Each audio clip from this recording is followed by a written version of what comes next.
I really like the Alice comedies from Disney, and the more I watch them, the more that I realise that they're just really good fun. And Regina Davis is absolutely fantastic with the best hair, major hair envy.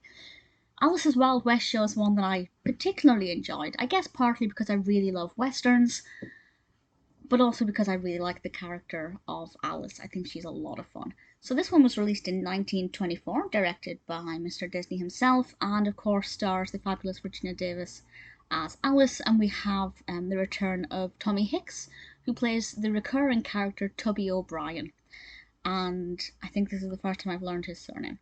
Um, Alice and her friends are putting on a western show for some other kids, and Tubby, who's kind of the antagonist in this, I wouldn't say it's Alice's enemy, but they're not the best friends.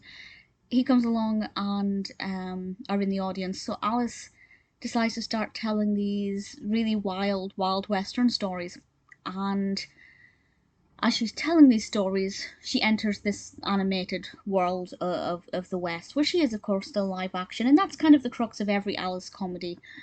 They are usually initially live action, and then it segues into live action animation combo.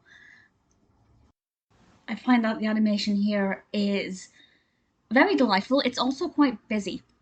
There are some Alice comedies where the animation worlds are quite straightforward, mostly line drawings, but with this one, it's got a lot going for it. It's not obviously not the most complex of drawings for the time, but there is a lot of animation that Alice can interact with, and I think it comes across really well. And really, everything's fluid. The animation, the editing, excuse me, the editing is beautiful.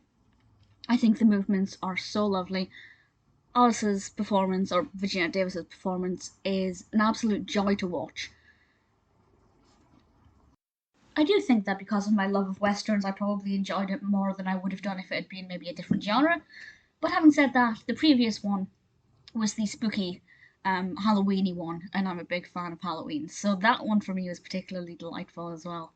Um, I enjoyed it a lot. I feel like the further I get into the Alice comedies, as I am kind of watching them chronologically to the best of my ability, the further I get into them, I feel like they're giving Alice more animation to interact with. In earlier cartoons, I feel like she was kind of just standing and the animation would move around her, whereas with these, she's actually part of the animation, but still being live action.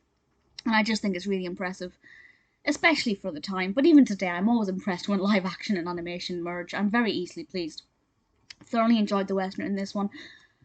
I do think it's probably not child friendly. She is wielding guns. It might be quite a questionable cowboys and Indians representation, but accurate for the time. That's the way that people were portrayed at the time. Obviously, not saying that's right, but I feel like if you want to do any kind of analysis of representations of the relationship between cowboys and Indians in the 1920s, I think this is a good one to use, especially with Disney. I mean, you look at Peter Pan, and there are other Disney things where they're kind of questionable representations. So from a historical perspective, it's very interesting to analyse. From an enjoyment perspective, I thoroughly enjoyed it. I really did. If you're looking for an Alice comedy to watch and you haven't seen this one, definitely recommend it.